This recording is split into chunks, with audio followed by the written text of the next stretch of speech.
ایک شخص نے چڑیا پکڑنے کے لیے جال بچھایا۔ اتفاق سے ایک چڑیا اس میں پھنس گئی اور شکاری نے اسے پکڑ لیا۔ چڑیا نے اس سے کہا، اے انسان، تم نے کئی ہرن اور کئی مرغ کھائے ہیں، ان چیزوں کے مقابلے میں میری کیا حیثیت ہے؟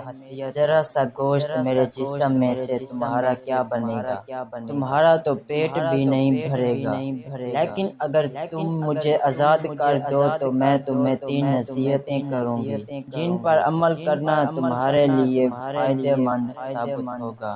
ان میں سے ایک نصیحت تو میں ابھی کروں گی، جبکہ دوسری نصیحت اس وقت جب تم مجھے چھوڑ دو گے اور میں دیوار پر جا بیٹھوں گی۔ اس کے بعد میں تیسری اور آخری نصیحت اس وقت کروں گی جب دیوار سے اڑ کر سامنے درخت کی شاخ پر جا بیٹھوں گی۔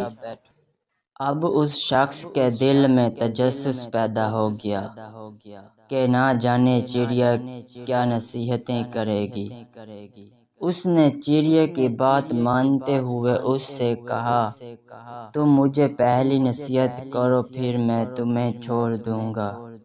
چنانچہ چڑیا نے کہا، میری پہلی نصیحت یہ ہے کہ جو بات کبھی نہیں ہو سکتی اس کا یقین مت کرنا۔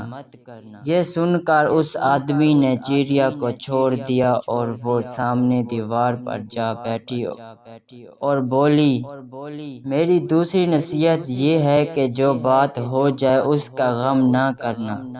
اور پھر کہنے لگی، اے بھلے مانس، تم نے مجھے چھوڑ کر بہت بڑی غلطی کی ہے، کیونکہ میرے پیٹ میں پاؤں بھر کا انتہائی قیمتی پتھر ہے۔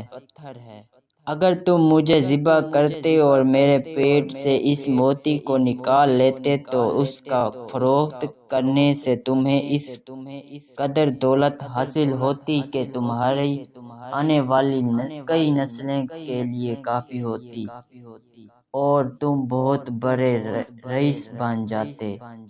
اس شخص نے جب یہ بات سنی تو افسوس کرنے لگا اور بہت پچھتایا کہ اس چڑیا کو چھوڑ کر اپنی زندگی کی بہت بڑی غلطی کی ہے۔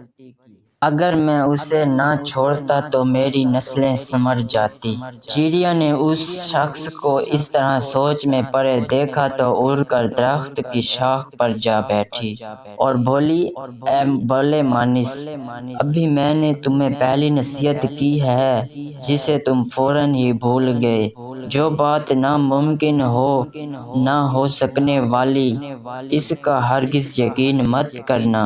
لیکن تم نے میری اس بات کا اعتبار کر لیا کہ میں چٹان بھر وزن رکھنے والی چڑیا اپنے پیٹ میں پاؤں بھر کا موتی رکھتی ہوں۔ کیا یہ ممکن ہے؟ میں نے تمہیں دوسری نصیحت یہ کی تھی کہ جو بات ہو جائے اس کا غم نہ کر، مگر افسوس کہ تم نے میری دوسری نصیحت کا بھی کوئی اثر نہ لیا اور غم و افسوس میں مبتلا ہو گئے کہ خواہ مخواہ چڑیا کو جانے دیا۔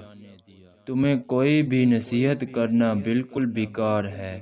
تم نے میری پہلی 2 نصیحتوں کو کب عمل کیا تو تیسری پر عمل کرو گے؟ تم تو نصیحت کے قابل ہی نہیں۔ یہ کہتے ہوئے چڑیا پھر سے اڑی اور ہوا میں پرواز کر گئی۔ وہ شخص وہیں کھڑا چڑیا کی باتوں پر سوچ رہا تھا۔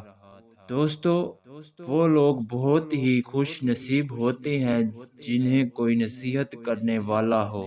ہم اکثر خود کو عقل و کل سمجھتے ہوئے اپنے مخلص دوستوں اور بزرگوں کی نصیحتوں پر کان نہیں دھرتے اور اس میں نقصان ہمارا ہی ہوتا ہے۔ دوستو، جن کی زندگی میں کوئی نصیحت کرنے والا نہیں ہے، اس شخص کی مثال ایسے باغ کی طرح ہے جس باغ کا کوئی مالی نہ ہو اور وہ مالی کے بغیر ویران ہی رہتا ہے۔